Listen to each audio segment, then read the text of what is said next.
Good afternoon, everyone. Thank you for being here. We are incredibly excited to have you all here for another webinar. As you file in today, please tell us your name, tell us where you're located. And while you chat that in, I will give us a quick run through of some housekeeping. I'll introduce our panelists, and then we have a quick poll, and we will get started. So first thing to note is that we are recording this webinar, and the recording will be sent out to everyone that is registered. With that recording, you'll also get a copy of the slide deck, as well as a certificate of attendance. We may reference a variety of resources today. All of the links and downloadables to the things that we reference will also come your way in about 24 hours after we wrap up our time together today. Next, there is a chat box available to you in your Zoom window. Take a moment to find it on your screen. And again, let us know who you are. Let us know where you're coming from. We are an interactions company, so we want to interact with you. Send in those comments. We have staff on hand ready to engage with you. If you have specific questions for the panelists today that you want answered, use the Q&A function in your Zoom. Take a moment to find that as well. So Q&A is going to be for specific questions, and then you can just use the chat for general commentary. We might hold some of your questions for the end, but we will do our best to address as many of them as we can by the end of the webinar. So with that, I'd like to quickly introduce today's panelists. I will start with Laura. Laura Iannazzo is a professional services manager at Teachstone with over 25 years of experience in the education field. Prior to her work at Teachstone, Laura has supported a school district, their early childhood program, and oversaw curriculum and instruction in a large Head Start program. Laura also holds a bachelor's and a master's in early childhood education and a doctorate in leadership. Welcome, Laura. Thanks for being with us today. Great to be here. Next is Gena Puckett. Gena is an education and training specialist with the Graduate Center for the Study of Early Learning through the University of Mississippi. She has over 30 years experience in the early childhood profession. Gena has also been an early childhood teacher, Head Start Center Director, technical assistant for language and literacy, and has worked in a quality rating program working with child care centers throughout the state of Mississippi. Gena holds a bachelor's in early childhood education, a master's in early childhood studies, and she is currently working on her doctorate in early childhood education. Thank you, Gena, for being with us. We appreciate your time today. Thank you. All right, with that, we have a quick poll that I'm going to get started here. Let us know, everyone who's in the audience, what is your primary role in your program? Are you a teacher, a caregiver? Are you an instructional leader? Are you a site leader? Are you an implementation leader?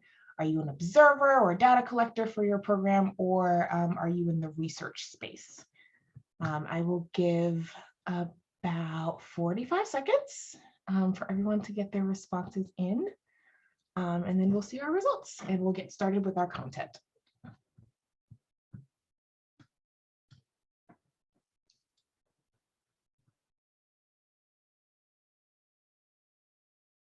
All right. All right. Laura, can you see the? Yes, it looks like so. Welcome, welcome, welcome. We're excited about spending some time with you today. From the chat of the start, it seems like we have people from all over the United States. I do think Texas is winning, though. I think we have more people from Texas than anywhere. But it looks like we have mostly teacher, caregivers, and instructional leaders on this call, which is exciting because you're in it and working through and supporting teachers. The instructional leaders are supporting teachers, and the teacher and caregivers are just wondering what this is all about. So I'm going to jump right into our agenda today. And if you could. Oh, I forgot about this first. Sorry, my bad. So here we go. Hold on. Sorry, things are in my way on my screens. I apologize for that. So our day today is quick. So we're going to start by brainstorming, but then we're going to dive into understanding how children learn. We're going to define what high quality interactions are, and you're going to be able to define them. We're going to share how you can support healthy brain development in children. And of course, we're leaving space for questions. So I'm going to turn it over to Gena. Okay, so let's start out in the chat box. We're going to kind of take just a little bit of time and give us your idea of what makes a good teacher, what makes good teaching in your classroom. So most of y'all are teachers, so kind of tell us, what do you feel in your classroom that makes good teachers? This can be anywhere from infant to toddlers all the way up to 12th grade, depending on where you're at. What makes good teaching in your classroom? We're getting caring, attentive, interactions, flexibility, warm and caring, relationships. I love seeing some of these answers. Curiosity. Oh, I like that one. That one's different. Engagement, communication, relationships. Oh, these are wonderful. Some are going so fast. Passion. Love that passion. Yes, Laura. Yeah, and I saw some empathy, that intentionality, and growth mindset. Those are a couple that I really caught my attention. They are coming in so fast. We appreciate actually all your interaction right now. It makes it fun to see. You're painting a beautiful picture of what makes good teaching. Really great picture. Patience. Oh, that's a good one. Patience and understanding differences. I love that one too. Mm-hmm. Understanding child development. That is true. Liking children. And I know that might seem like, well, yeah, but you would be surprised. Some people don't look at it that way, but yes, liking children is a big one. Children's advocate, love that. Knowledgeable, intentional act, understanding. So yeah, we have a lot of good things that y'all are looking at that makes good teaching. And, a lot of it has to do with just understanding those children, building those relationships and interacting. Oh, I love the smiles and loves too. All right, so we kind of have an idea of what you feel like good teaching is. So let's kind of look at the next slide with the understanding of how children learn. And we're going to just we appreciate y'all sharing those thoughts. And what y'all were sharing also makes high quality teaching, which is a practice in your classroom. So that's a plus. And we're going to look at it a little bit deeper with some of the studies that have been put out there. So in the 80s and 90s, attachment theory was a new learning that showed how relationships, as some of y'all have said in your comments, affect how children develop emotional control, social skills, and form the basis of future relationships. And so that's, at that time, that was what was coming out. It was that attachment theory that was being discussed at that time. So then in the 90s to 2000s, the National Institute of Child Health and Human Development began looking at how child care experiences affect children. So, in the attachment theory, it was really talking about the parents, but then you're looking at going into that child care experience and how that's being effective. So they found the classroom experience also impact child development, much like they were at home. But what was unique about this one, this particular study, is it looked at those children's environments for social, academic, and self-regulating outcomes on a very large scale. The research examined the same types of things in parent-child interactions as in teacher interactions, that sensitivity, that stimulation, the motivation, words you hear discussed when talking about class content. So what they found is no surprise. The same things that we think of as good parenting, they also are looking at children in early child care receiving that same thing. So significantly, the National Institute of Child and Human Development showed the effects of quality extend into elementary grades and higher engagement and more effective classrooms. So what they were finding was, yes, that parent-child interaction is important, and it's moving into when those children are in childcare, but then also going into those school systems all the way up through the 12th grade to make that higher engagement more effective. And then we've got, after the National Institute of Child and Human Development study, another study conducted by the National Center for Early Development and Learning examined the quality of publicly funded preschool programs and assessed the academic and social development of random selected children. And so in this study, the researchers created the first version of the class observation tool from adaptation of the classroom observation system, the COS. Using the observation tool, the researchers measured teacher-student interactions, which is kind of what classes is looking at, in nearly 700 state-funded preschool programs across 11 states. And so together, all these findings come together, and subsequent studies demonstrate, all of these studies have demonstrated the importance of those teacher-child interactions, which is what some of you had said, the good teachings was, going to be about. So that kind of gives you a little bit of what we have learned through the attachments and the interactions, and just having those experiences for those children to develop well. And so when we look at little small interactions for the next slide, what we're looking at is meaningful interactions at the is the core of a great teaching. And a lot of y'all had that when we're talking about, what makes good teaching. Y'all said those interactions, those relationships, and building that. So the results of both the NICHD and the NCEDL studies show that effective teacher-child interactions lead to better cognitive, behavioral, and social outcomes. So just those small differences in teacher-child interactions are associated with real differences in children's outcome. And so when you're looking at some of this, especially in classrooms, what you might be looking at is, let's say a child comes in and they've had a bad morning.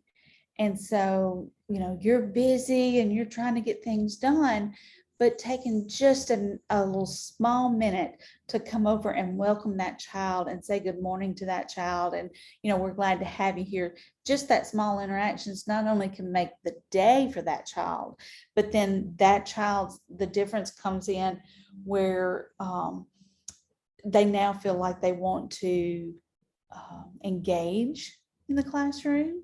They want to be a part of that classroom, and therefore they could learn through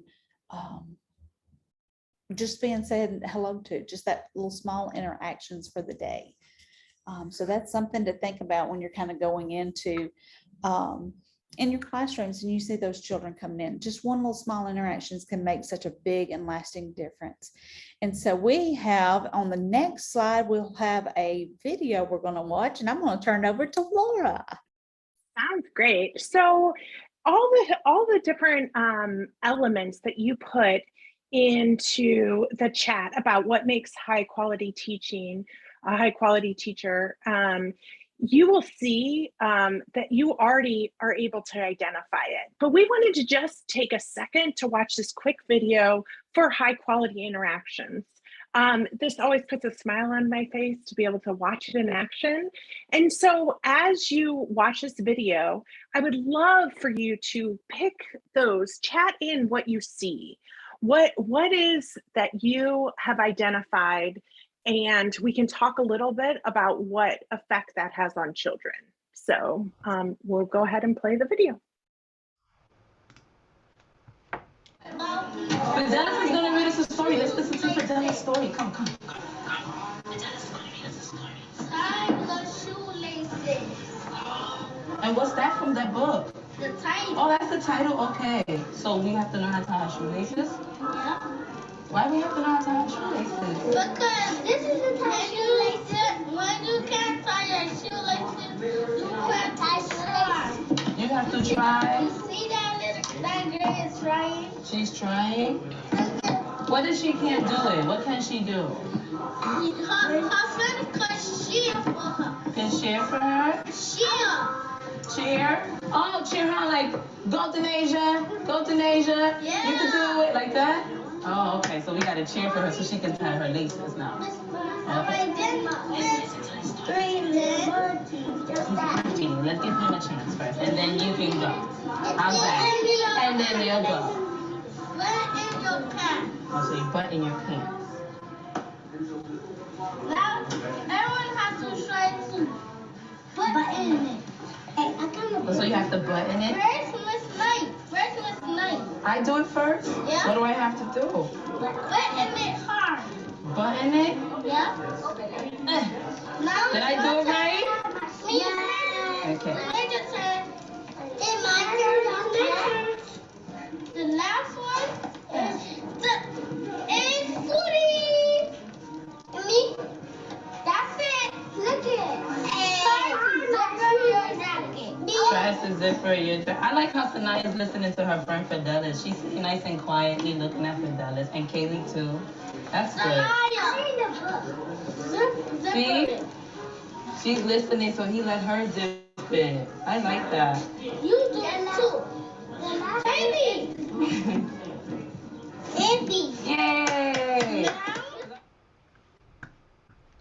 No, you guys are experts already because you have identified every possible little sliver of high quality interactions. And some of my favorite that were repeated in the chat over and over was just about proximity and what that says to children. And that is such a cool thing to point out right away, is that teacher's in it.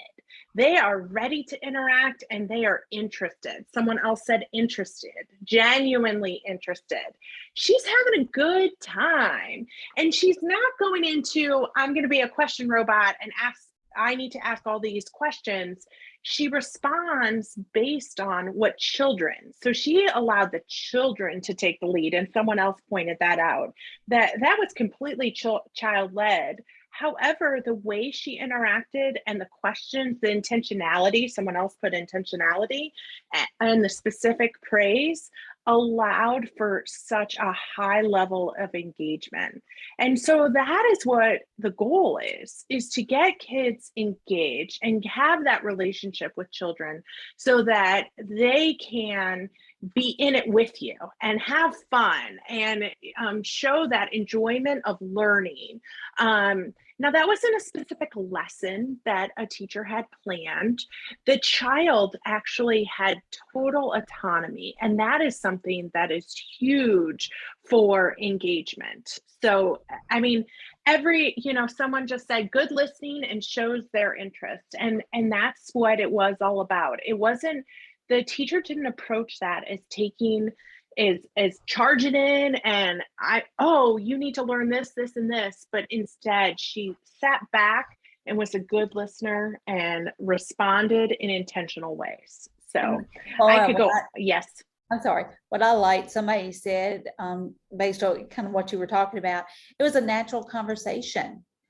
Even though she was asking those questions and guiding that learning, it was a natural conversation based on what the children wanted to hear. Yes, this video actually always brings a smile to my face because, I mean, each child in that video, the one had the epitome of autonomy, but the others felt just as in it with them. And so it's just so, someone just put it perfectly, it's so organic. It just happens. But unfortunately, it doesn't happen in all classrooms. And so one of the, and we'll move on from the video and just talk about how class can support this learning about interactions. And actually, if you advance the next slide, we'll talk about how, because class spans over many age levels. So it's not a tool that's just pre-K but it's a progression. So we have infant toddlers, we have pre-K through third, and we have fourth through 12. So breaking it down in those age groups and as a continuum allows for us to dig deeper into interactions at each developmental level of a child. But we don't have time to go into all the different age levels. So we're just going to dive a little into pre-K, and then we'll touch on the infantiles along the way too. So next slide, we'll talk about, so here's how the class tool is set up. It is, and this is what's so special about the tool, is that it's set up as broad domains. And so you have emotional support, classroom organization, and instructional support. But then it's broken down, I like to call it sliced. It's sliced into small lenses that include positive climate, negative climate, teacher sensitivity, regard for student perspective. Then we have classroom organization that goes into behavior management, productivity, instructional learning formats. And then last but not least, we go into instructional support, that concept development, that quality of feedback, that the language modeling. And the neatest thing about that, if we took what the video we just watched, there would be evidence of high quality interactions in every single one of these lenses. And so as good as that video made you feel, that's what class can bring to a classroom, because there's so much awareness that happens by using this intentional language. But I could go on and on and on. So I can't, because we only have an hour. So we're going to go to the next slide, and we are going to dig into just one dimension. And we're going to give you tips to support these different dimensions.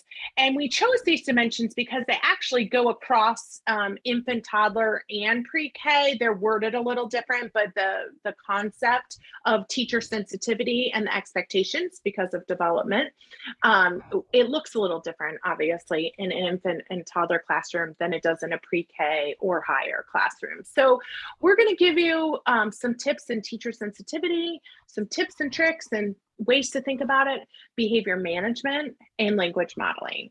So we're going to move right along and get into these tips, because we want to dive in, but also be intentional with our time so that you can ask a bunch of questions at the end. So I'm going to turn it over to Gena, because she's going to do the first tip. I have to unmute, huh? All right, so when we look at teacher sensitivity, I'd like for y'all to put in the chat, what do you think of with teacher sensitivity when you're looking infants, toddlers, preschools, even kindergarten and up? What are some things you think about with teacher sensitivity? Responsiveness, in tune, I like those. Being present, responsive, validation. Oh yeah. So y'all kind of have a feeling of what it's about. And so looking at this slide, you know, you're talking about that acknowledgement that children need verbal, whether they're doing it verbally or you're doing it verbally or physically. You can, you know, give them a little pat on the back, you can hold their hand, but, you know, even those nonverbal times when you're looking across the room and acknowledging that a child might just be standing there quietly. Noticing the difficulties of when children are upset, acknowledging and accepting their emotions, and children looking for you as a teacher for support. So when you're looking at this, you know, the class tool looks at teacher sensitivity, as Laura said, throughout all ages. It observes how teachers are aware of the children's needs within the classroom, and it can, you know, for infants, also detecting the cues that the infants are giving you. You know, when a teacher is aware of the children, they know their needs, then their emotions, their struggles. They may be having and responding to children's individual and specific needs, because all children are going to have, you know, those individual needs as well. You know, for example, you know, knowing what an infant may need by their cry. You know, I go into classrooms sometimes when I'm working with teachers and a child might be crying, and I ask the teacher, you know, what do they need? And she might say, oh, that cry means they're hungry, or that cry means they're tired. So infants can, also show through their gazes, kind of if they're bored, or if they need a new toy, or if they need to look at something a little differently. So it's kind of knowing that, for toddlers and infants, it could be knowing when a child comes into the classroom, as we talked about earlier, that they may need that little more support from you to get involved in those classroom activities. Preschoolers and school age, it's noticing that they have difficulties or confusion or boredom with a task, assignment, or an activity, and you provide that support that they may need to complete that task or get them to the next step. So it's being that aware of that and acknowledging that and giving them support. But teacher sensitivity, it also looks at acknowledging and accepting a child's emotions.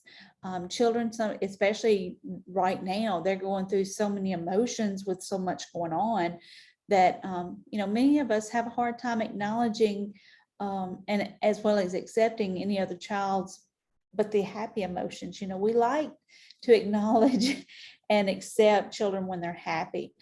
But, how do you acknowledge and accept a child who might be sad or angry or frightened?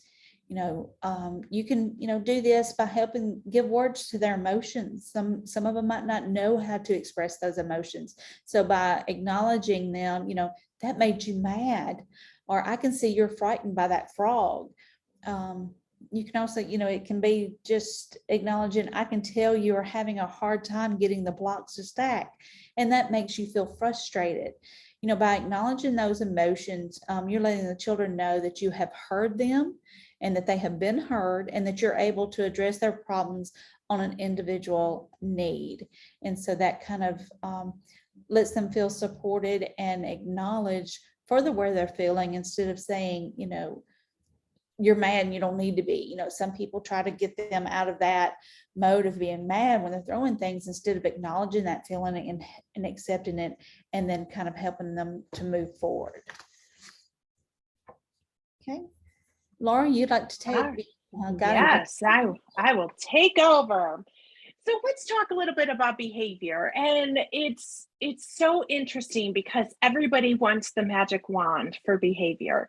What is going to make the behavior stop? And the class tool actually sees behavior through a developmental lens. An example of this is when utilizing the toddler tool, the dimension is named behavior guidance. And as we all know, toddlers need to be supported. And it's the teacher's role to help them understand classroom expectations and manage classrooms in a way that enables, so it enables children to develop self-regulation skills and actively participate in classroom activities. So I was just in classrooms yesterday. I got a chance to go on site, and I was really thinking through this. And there are toddlers, when you have a toddler room, behavior looks different out of every single one of those toddlers. And what they need, though, and what the class is looking for is the teacher communicating clear expectations.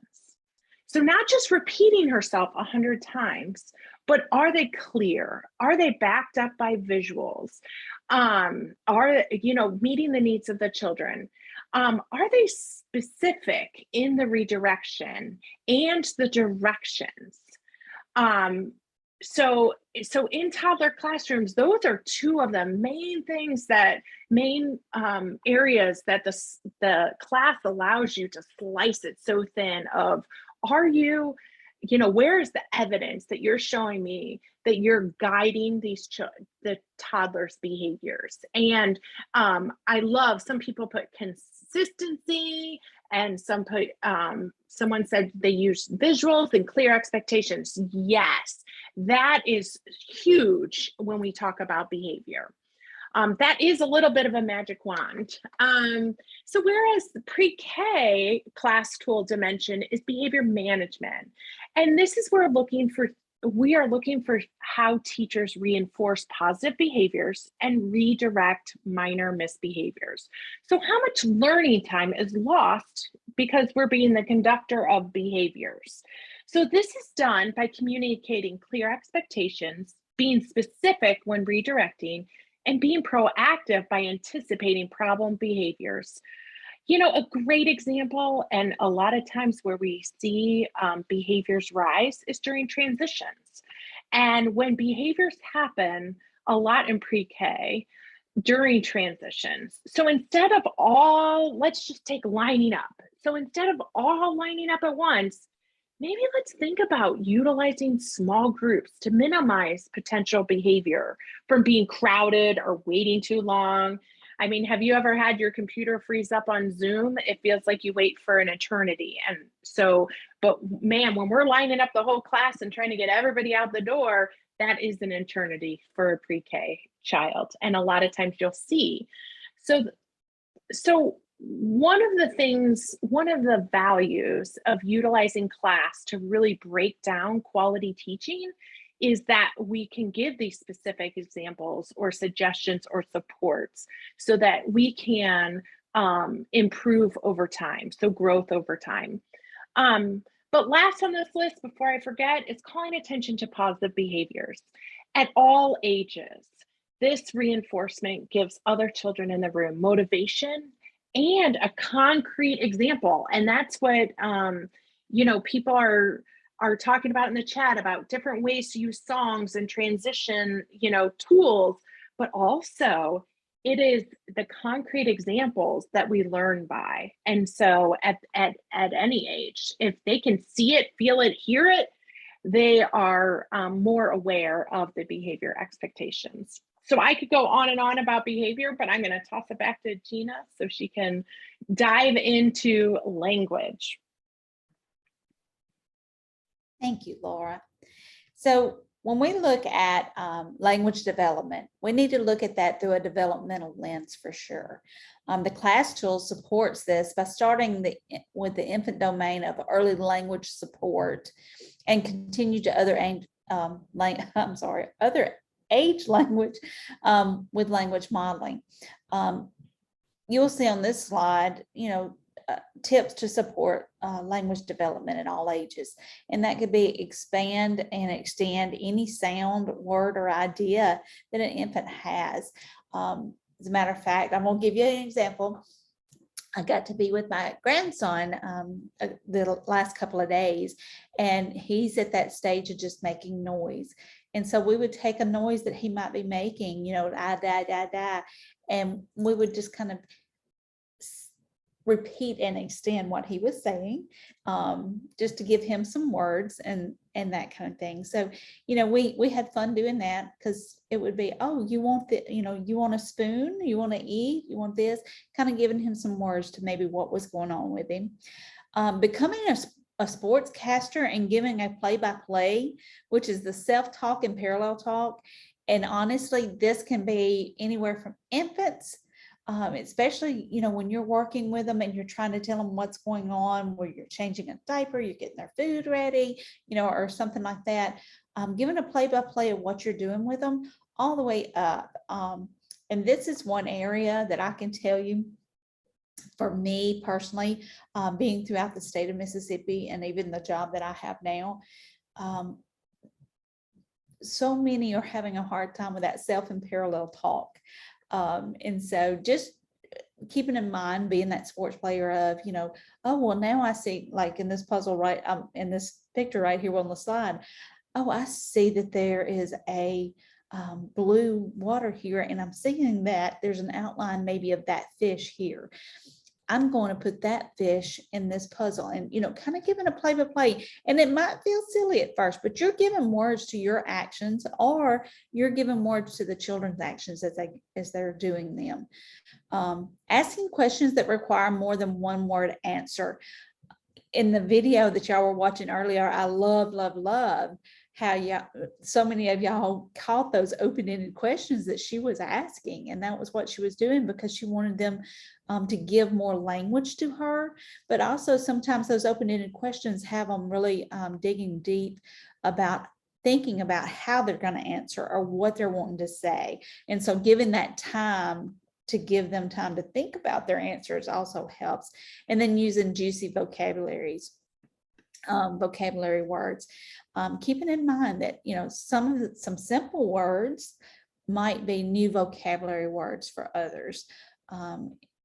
Just when I was in my Head Start classroom, you know, and I told a child one time to go put a pot on the stove, and she told me she didn't know what a stove was. So we kind of had a discussion about what a stove was, and come to find out they didn't use a stove in their home. And so we kind of had that conversation, but that was a new word for her. You know, language development is needed for children to succeed later in life as well as academically. So given opportunities to enhance children's language and communication skills, it's important for children's overall development, social and emotional development, and school readiness. So that it's just kind of important to, you know, start them young with those infants by supporting their language of what they're trying to say, and carrying it further with, you know, your parallel and self-talk, that expand and extension, open-ended questions to get them using their language as well. Well, and in the chat, I just want to add, because I thought this was great. Hattie put in, what would happen if, and what else can we do, are two great. I always say the way to stimulate language is to be the dumbest one in the room and wonder with the child. So I wonder what will happen if you don't have a clue. They start digging in and really think through all the different things it could be. So thanks, Hattie, for bringing that one up. That's great. And Laura, I did the same thing. You know, I used to tell my teachers all the time when I was doing technical assistance, I said, just play dumb. I said, I'm not calling you dumb, but just play dumb and tell the children, you know, that if the child asks you to do something, you say, well, how can I do that? Well, why would I do that? Well, and kind of some of her questions, well, what else will happen if I do this? You know, that kind of thing. So that I do the same thing. That's wonderful. Yes. So I think it's important as we transition to remember perfection is not and should not be the goal. So our goal with class is not for everybody to score 7 in the United States. We are about using this tool to slice the classroom in small chunks so that we can so we can grow teachers and our practice over time. And so that's the most important thing. So not all these tips, you know, are, if you implement all of them, you're not going to implement them across every day, all the time, because educators are human. And so we really want to step back and give us space to grow and learn. And utilizing the class tool in that is a really, really strong way to not again, don't try to be perfect, but grow and learn and be lifelong learners. Gena, you ready? Oh, Gloria, if you could advance 2 slides, that would be great. There you go. Thank you. Sorry, I didn't notice it. That's okay. So we're going to look just for a second as we kind of come to a close a little bit, kind of look at halos and horns. Now, I will ask this question again, and I'm looking at the chat. What do you think on a teacher end or a child end would kind of be halos and horns? What are you thinking? You know, what are halos and horns? And let's be nice. Let's be nice with that. Horns is fitting, so on a child's level. Mm-hmm.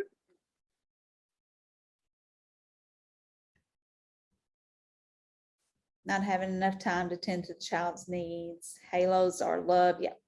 So y'all kind of have an idea, hitting, screaming, tantrum. So you kind of have an idea from looking at children, maybe what some of the horns could be or the halos. But when we're looking at this, you know, everyone has biases, and it's a great practice to step back and kind of reflect on that. So when you're looking at what you're considering horns or halos, you know, quality teaching, as we discussed earlier, consists of many different views. And so when we all have our own opinions and biases to maybe what halos and horns are, that's when it comes to teaching, whether it be in the classroom, children, families, or practices, our biases are there. Our own opinions are there. So if we take a step back and start reflecting on biases and how we can change the outcome by changing how we see things, it will help to bring that quality teaching into your classroom. So as y'all were talking about these halos and horns, you're looking at the different ways you're seeing children's maybe behaviors, as Laura talked about earlier, but keeping in mind you need to have that teacher sensitivity like we talked about, and maybe the language to give them that. So for halos and horns, it can be seen in you as a teacher when a child comes in and they are seeing a halo, meaning you see the child comes in and sees you as a support system, someone who is there to help and guide them, a person who's trying to make that connection that a lot of you talked about earlier with them and what they need. Or do the children come in, when they come into your classroom, are they seeing your horns and that you have many items to check off your list and you're just going through the motions to get your job done, no matter what it takes or how it can be seen through a child's eyes? You're just trying to get it done. You're kind of brushed them off. You're not making those connections. That child is also looking at y'all that, through halos and horns sometimes too, based on what they're seeing. At the same time, you're seeing, just like y'all were talking about, those halos and horns in your classroom. So what do you do? We love to see those halos, the classroom of children that come in and they're not fussy and they're smiling and they're loving. But then what do you do when you have that fussy child, or that child that's not willing to make that connection, that child who might need something from you, but you don't know exactly what, and you don't know how to make that connection? So when we're talking about halos and horns, this could be the difference in the equal for every child or equitable teaching. So are you doing equal teaching? Are you doing equitable teaching? It could be non-quality versus quality as well. But I want to look at it more on the end of the equal and equitable. Teachers usually see equal teaching in the classroom because you've got to get them ready for the test. They have the same materials. Everybody has the same amount of time to finish their activities, using the same materials. The tests that you might give are all equal in that all children get the same number of questions, the same information. It's for the same reasons. That's what we consider equal. But however, does it make it equitable? Children, just like us, they all learn differently. They need different types of support. They need different types of interactions. And so I'm going to kind of tell you a story, kind of quick if I can, of an example of being equitable when it comes to the interactions with children. I was a Head Start teacher. It was my very first year being a Head Start teacher. And I had a set of twins come in. One was a girl, one was a boy. And when they came into my room, the girl come in, she had a smile on her face all the time. She was just cheerful and joyful and ready to go. Her brother, sometimes my director would have to go meet him at the door, basically drag him down the hallway, put him in my room and hold the door closed to keep him from getting out. He was one that there were behavioral issues there. He would throw furniture, he would throw materials, he would throw toys. He never really threw them at anybody or toward anybody, whether it was children or myself or anything, but he just constantly had these problems going on. Went and read his and his sister's file, just to find out, he was born 3 months early due to protein loss and chicken pox that the mom had. So he was already a little behind. And then we always ask one question that I think everybody should always ask. And that was, has anything happened within the last 6 months that could affect your child? Well, their dad had been shot and killed. And a long story short on that end, when talking to the mom and building that relationship, she let me know that she had had an affair with a married man. The dad finally wanted to be a part of the children's life at age 3, which is at this time. And his wife found out about it and basically killed it. So, you know, I kind of had to find a way to interact with him a little differently. So when he came in the door that next Monday after finding all this out, I did him like I did everybody else. Of course, I did that every day, but then I asked him to help me do something. And it was to hold a book. All the other children had done it before, but he had not. We kind of went through that process. And by Friday, because of how we were doing, getting him to help me, looking at his clothes to see if I could get him to go to centers, you know, when everybody else was going, instead of me trying to control the situation, I'd change my interactions with him. Come to find out, this child needed to feel supported and safe, because he thought, and he was laying in my lap reading when I was reading a book, and he looks and he says, Miss Gena, my hair is going to kill me. It's going to come through my eye and it's going to kill me. Long story short, we found out he saw his dad get shot, and he had the biggest fear that the same thing was going to happen to him. He needed a different type of interactions. His sister was not there, just him. So he needed a different type of interaction and a different way to feel that support and that safe, and needed a way to express what he was feeling. After we found that out and we got him in some counseling, his behavior changed. He felt that I was his support system, and he gained language, which is all 3 of what we talked about just now, just because I took the time to have a different type of interactions. So when you're looking at equal compared to equitable, you might have to kind of look to see what each child might need in your classroom. And just on a positive note from that, last I heard from him, he was doing great in school. He had graduated, not at the top of his class, but really close to the top of his class. And they were really being successful in what they were doing. Laura?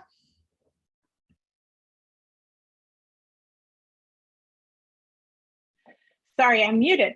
You know, that story really hits home for a lot of, someone put in the chat about trauma informed and all of that, but it's even taking it just a step back and looking at your actions. Some people commented on how it should be about what each child needs. And so, you know, utilizing the class tool and that those lenses really allows to see, is there a child lost to the shuffle, or what are some ways that we can support even individual children?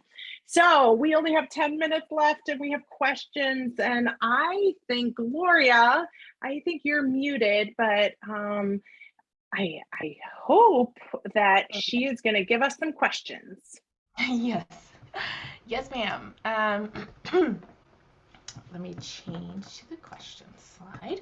Okay. If you have questions for our panelists, now is the time to send those in. We do have a few already that Megan has amassed for me. Thank you, Megan. All right, here they come. First question, this relates back to the video that we watched. It is great, you know, that the teachers, at least in those videos, had sort of time to be with each child individually. But this person mentions that a lower ratio would benefit children and reduce staff burnouts. This is the ratio between teachers and the number of children in the classroom. What can teachers who are burnt out or dealing with difficult ratios do for children who need more support? Well, I would say amen to that. Ratios are probably one of the most frustrating things in early childhood, one of the most frustrating barriers. However, when working with classrooms, and sorry, Gena, I just kind of jumped in, but I had this yesterday in the classrooms. I was thinking, oh, 1 to 4 babies all by yourself, you know, it's tough, it's rough, and it will burn you out. So one of the things that to really step back and think through what brings you joy and what is going to bring the students joy. and then step back and plan for those times. Now, she was probably in ratio, and there were probably a bunch of kids doing something else around. So look at your free choice time. What materials have you put out? What engagement that maybe keeps a chunk of kids interacting with each other so that you can interact with another chunk of children, like another small group, because small groups is where high quality interactions happen. And so the more opportunities, I would say, if you're getting burnout, try your hardest to look at your flow of your day, to break it up into smaller chunks and to feel smaller groups. So in what ways can my co-teacher and I break off or figure out, even within the classroom, all being still 20 kids in the classroom and 1-to-10 ratio here in Missouri, you know, where could I take 5 children over to and have a conversation, and the other ones, and rotate children in so that I could have those meaningful interactions. And you'll find if you're sit and be present with children, they fill you with joy. And so that's how I would answer that. So Gena, you have anything else to add on that one? No, I think that was great, because you're going to have to, when you're feeling burnt out, I'll be honest, there was one time I was, and what I ended up doing is just looking at children and just saying, okay, what do you want to do? What do we want to do today? Sometimes you just have to step back, and I know for a lot of teachers, especially here in Mississippi, one thing that we hear is, well, we've got to do this, we've got to do this, we've got to get this done, we've got to get this done. I'm thinking, okay, one day is not going to hurt. Step back and let's see what the children want to do. If you want to get that done, see how the children want to do it. So take some stuff off of you and say, okay, you know, today we have got to go to the lunchroom. How can we go to the lunchroom? And you'd be surprised. Oh, let's fly like butterflies. Oh, let's crawl like ants. And let them do it. And it starts, like Laura says, it puts joy back to you, because you start having fun because they're having fun. And so when you see that, that kind of makes a difference, I think. Yes. All right. Next question. And Gena, you can take it first. Okay. Do you have any tips for instructional learning formats in the class tool? Oh, that might have to be you, Laura. Okay. That's, you know, so instructional learning formats, you need to break it down into, what am I offering the children? What materials, what modalities, what ways am I? And that's all that we're collecting in that, is just, and we're looking at facilitation. So am I just putting out Play-Doh? This is a great example. Am I just putting out all these materials because it's free choice time, and so I slap some Play-Doh down and with some tools and I call it a day?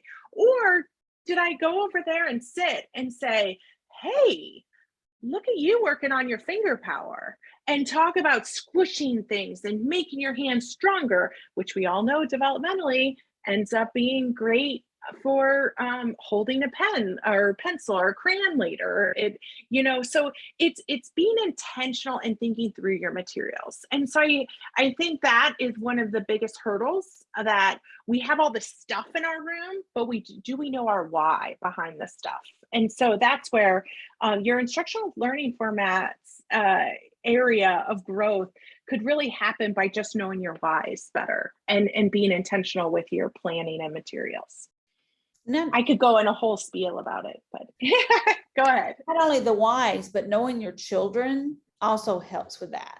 The instructional format of how do each of your children learn. You might have the exact same material, but each child might learn it in a different way. So knowing those children as well, you've got to have those interactions, and as Laura said, the why. Any more questions out there? All right. Yes, let's see. Many of our students are ESL kids. So English is a second language. What else can we do to support their language development? So, Gena, you want to jump in or you want me to? Yeah, well, I can give a little Okay, here. perfect. One thing that we look at, now when I say we, I'm not just with Teachstone. So please don't link it all together sometimes, because Laura's going to pull up the bullet from the Teachstone side. But one thing that we do when we're supporting the English as a second language is just making sure that you're also including their language in it. The language portion, of course, just because you're speaking the two languages in your classroom, it doesn't mean that it's, higher in the class scores or anything, but you're supporting that child and making that child feel included when you actually use their language as well. And so I would say, teaching some of the children some languages that can help them to communicate with them as well, even just a hello or how are you doing, or some little small something, so that the children can also talk back and forth, will kind of help support that. I had a child one time, they told us he needed a translator. And so we had a translator in the classroom. And then the translator ended up getting a different job. And so I was kind of like, oh my gosh, how am I going to talk to him? And I had learned a few words. And he was actually on the computer one day, and he was playing this game that he apparently ended up loving, but it was where the elephant would eat cookies. And he looked at me as I walked by one day and he said, elephant eat cookies? And I went, no, wait a minute. Those are not the first words you learn in English. And so what we did is we encouraged him every once in a while, if it was something he wanted. He loved pizza. And so when we'd have pizza, we'd encourage him to ask for pizza, not forcing it out of him, but, asking a couple of times, what do you want? Do you want pizza? And he would kind of look at you real shyly and say pizza. So it's just kind of making that encouraging to use those words in English and in Spanish, and learning some of those himself. But now, Laura, that's just on my end. No, and we're running out of time really quick. So I'm just going to give it my little 2 cents. And my 2 cents is, look at that language modeling area of class, because it is good for everyone. And I totally agree on incorporating as much of the home language as possible. But I had one question that I was asked to answer. It's about the tips. Is it the same for, we're transitioning to class second edition. And so someone asked, are the tips the same? And yes, class is not changing as we know it. And this is high quality. This comes from research. This, there are going to be, it is an evolution, but it is the same tips are going to increase those scores over time. And actually, who cares about the scores? It's going to increase professional growth and high quality interactions over time. So yes, I did want to, someone put that in the chat, and I wanted to make sure that we address it. But we have 1 minute and a couple more slides. So if you could skip to the next slide. I think actually, Gloria, you're taking over for the end. I am. Yes, thank you, Gena and Laura, for your time today. We appreciate all the tips. There's been lots of great feedback in the chat as well, so thank you. So 2 things before everyone goes. First is a couple of resources that are going to be helpful to each of you and related to the things that we talked about today. The first is the class learning community. This is our online community that connects thousands of educators around the world who are all working to improve interactions. It's free to any teacher, coach, or program. You can find it online, community.teachstone.com. I think my colleague will put that link in the chat, but it's free sign up. And you can connect with other educators and have these exact types of conversations that we had today. And the next is our Teaching with Class podcast. This is a new project that we've been super, super excited about. We have a full season that is up anywhere you find your podcasts. These are 30-minute episodes with real educators sharing their favorite strategies for the classroom. Some of our favorite episodes includes one on how to teach children empathy. There's an episode about keeping families engaged in the early childhood years. There's one about how behavior in children is really a form of communication and how to understand that. Really, really great project. You want to check that out. Again, it's free. teachstone.com/teaching. We will put that in the chat as well. But that's all that we have today. Thank you for spending your time with us today. If you do want to learn more, teachstone.com obviously is where you can get started. But thank you all of you out there. Thank you, Laura. Thank you, Gena. Everyone have a good day, and we'll see you soon. Thank you all.